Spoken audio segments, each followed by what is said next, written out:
Hindi makatarungan itong order ng Energy Regulatory Commission sa pagsusoli ng sobrang paniningil ng Meralco ng 19.9 billion pesos simula noong July 2022 hanggang December 2024. Sinisingil ang residential consumers nagsisimula sa 1 peso and 80 centavos at habang tumataas ang iyong konsumo ay tumataas din hanggang 2 pesos and 92 centavos per kilowatt hour.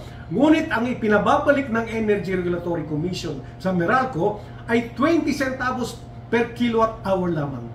Paano may susoli ng Meralco etong 19.9 billion kung ang katapat ng binayaran natin na from 180 to 292 ay 20 centavos lamang per kilowatt hour? Ang hirap unawain sapagkat hindi ito makatarungan. Ito ay mali